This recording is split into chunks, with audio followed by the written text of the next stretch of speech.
Hello there, welcome to today's video. Today we have yet another significant severe weather event in what feels like an endless streak of cold season tornado outbreaks. Today's risk is a level 3 out of 5 enhanced, primarily due to the threat of strong tornadoes across the entire risk region.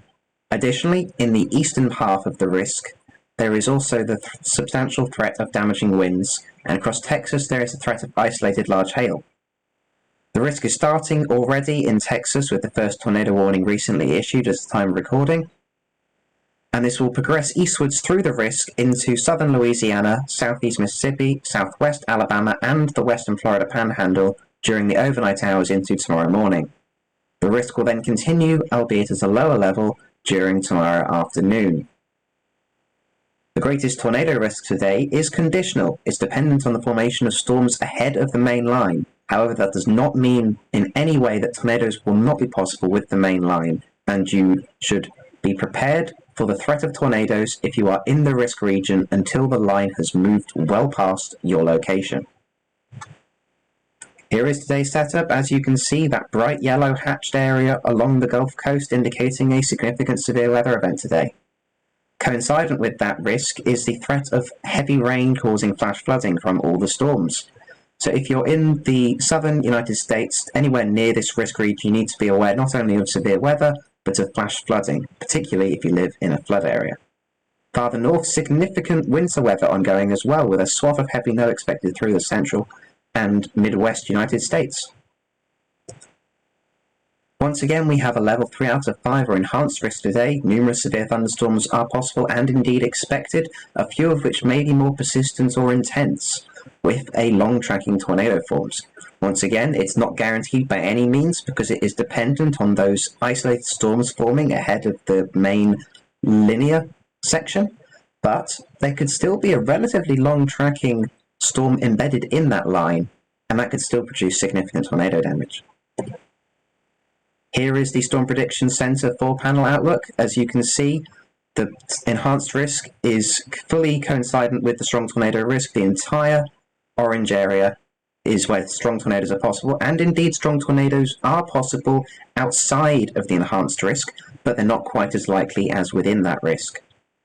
And again, in the eastern part, significant damaging wind becomes more likely. In the western part, an isolated threat of large hail. Here is the latest HRRR high-resolution model output.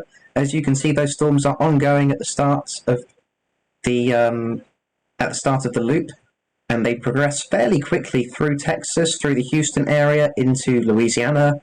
They move through the southern half of Louisiana overnight before moving into southeast Mississippi, southwest Alabama, and the western Florida Panhandle once again by the morning hours. That line will continue to push eastwards until it clears off the United States, with the severe threat gradually decreasing with time as the parent low pressure moves off into Canada, leaving this line slightly detached from the most favorable conditions that they have today. If you look more closely, you'll notice that there's lots of black outlines in the model output, which indicates particularly strong thunderstorms, primarily across Texas, but there are a few across Louisiana and Mississippi as well. That indicates that there is the potential for significant downbursts as well as tornadoes.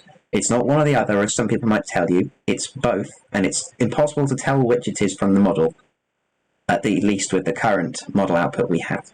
But definitely pay attention. Strong thunderstorms are expected in the next few hours and indeed overnight. The thunderstorm watch has recently been issued for Texas. Further watches will be issued for the rest of the risk region as the day progresses. When a watch is issued, you need to be prepared to take action now. Ensure that you have a safe place mapped out to go to in case you are put under a tornado warning, and when that warning is issued, take your action plan. Seek shelter immediately. Here is a graphic put out by National Weather Service New Orleans today. It's an overnight event, which are more dangerous due to, well, you're not awake, and some people don't prepare. They don't get woken up, they don't have anything to wake them up, and unfortunately they get hit by a tornado during the night. So to make sure that you are fully prepared, you want to have some way to wake you up if a tornado warning is issued for your location overnight. Fully charge your cell phone or plug it in. Make sure your emergency alerts are turned on. If you have a weather radio, that's great. Very hard to sleep through them. They're very noisy. Make sure it's plugged in And if the power goes out, you want some batteries to put in so that it continues to work. Of course, you want a light. It can work on your phone, but if you have a flashlight, that's great too. They're generally, a bit brighter. And always have a safe place planned out. You might not have the best thinking when you've just woken up. I certainly wouldn't, especially if I've been woken up by an alarm, and you want to know where to go without having to work it out in the moment, as time may be limited.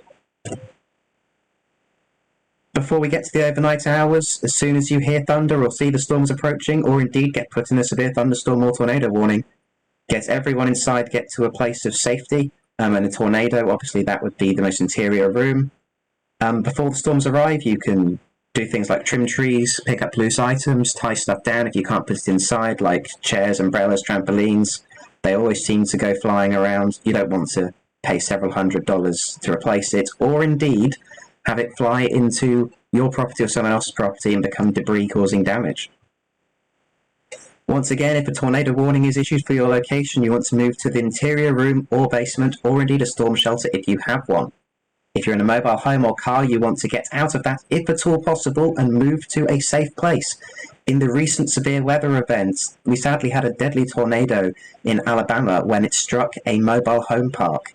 They are not safe in the event of a significant tornado, and you do need to seek sturdy shelter if at all possible. You want to have a way to receive those warnings once again, especially during the night hours. You want a way to be woken up when a warning is issued. Best to lose a couple of hours sleep than to be hit by a tornado without being in a safe place. And that's all for today. I hope you stay safe if you're out in the severe weather risk area. If you want to join our server, we'll be happy to answer any more questions you have, and please take care.